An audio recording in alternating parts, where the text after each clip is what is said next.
Gracias, presidenta. Sí, nosotros vamos a presentar un dictamen de minoría y atendiendo a esta brevedad que usted solicitaba, lo voy a intentar.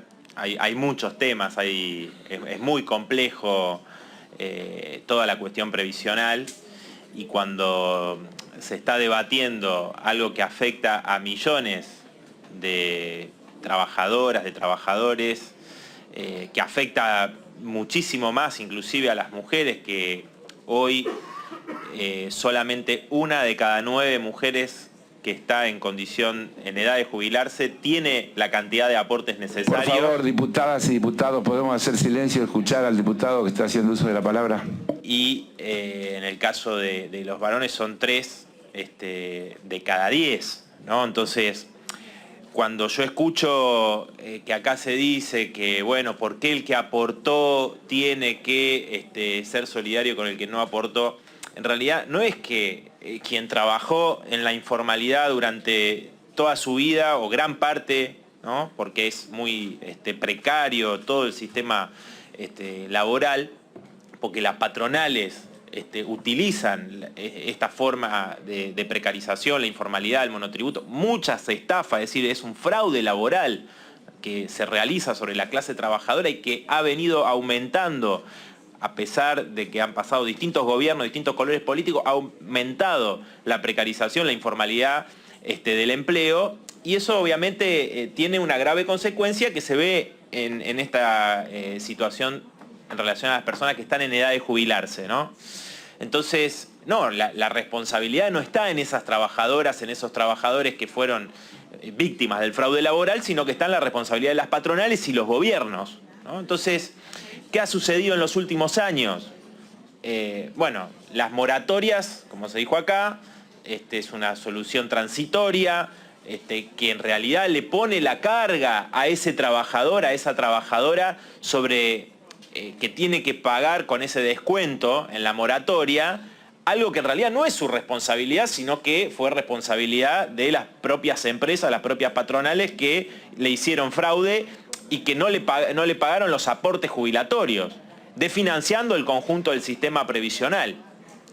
La responsabilidad está en los gobiernos, digo, porque en los 90 se redujo del 33 al 13% los aportes patronales y nunca se restituyeron a ese nivel los aportes patronales, ¿no? Entonces, y obviamente esta informalidad laboral, nosotros tenemos proyectos de blanqueo laboral, tenemos proyectos que hacen a la restitución, proyectos integrales, los distintos bloques del Frente Izquierda, proyectos integrales que hacen a cómo dar una respuesta de fondo al problema previsional, que incluye también impuestos a los grandes capitalistas para poder financiar lo que son los responsables. O sea, ellos son los que tienen que poner los recursos que no pusieron durante todos estos años la clase capitalista de financiando el sistema previsional.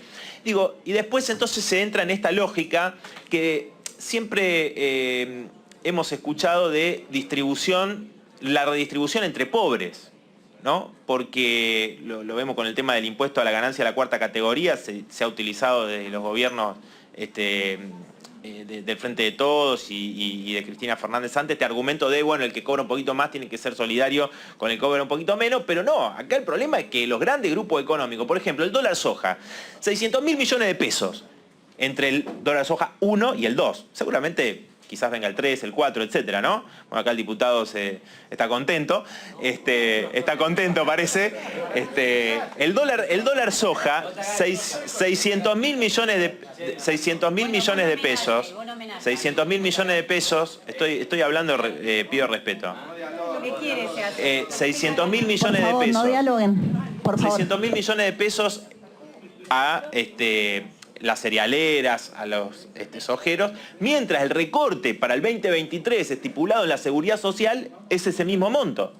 600.000 millones de pesos aproximadamente es el ajuste que va a haber en la Seguridad Social para el 2023. Entonces, bueno, ¿y qué pasa con esto? Digo, se justifica permanentemente, hay menos recursos que se destinan al sistema previsional, ha habido una caída de entre el 26 y el 32% en el valor real de las jubilaciones y pensiones en los últimos 5 años. el gobierno anterior llevó adelante la reforma previsional. El tema de la PUAM, ¿no? Que el diputado Cacá se reconoce ahora con este proyecto que en realidad buscaron elevar la edad jubilatoria de las mujeres de 60 a 65 años. ¿No? Que es lo que sucedía con la PUAN y que está en el trasfondo de muchos sectores que insisten con elevar la edad jubilatoria, ¿no? Creo que ese es la salida de fondo de los mismos que quieren una mayor flexibilidad laboral, reformas laborales que ataquen más derechos a los trabajadores y a las trabajadoras. También tiene como correlato este aumento que buscan de la edad jubilatoria, ¿no? Entonces, y no solamente eso, el 80% de una jubilación mínima que la PUAM equivale al 22-23% de lo que cuesta la canasta básica para un jubilado, una jubilada, según estipula la Defensoría de la Tercera Edad en la Ciudad de Buenos Aires, ¿no? Entonces digo, claramente, no solamente la insuficiencia de la PUAM y de la jubilación mínima y en general de las jubilaciones, digo, ¿no? Sino también esto de esta búsqueda de elevar la edad jubilatoria de las mujeres, que solamente al no tener los aportes quedaba esta posibilidad, si no existiera la moratoria, la posibilidad de acceder a los 65 años al 80% de la jubilación mínima.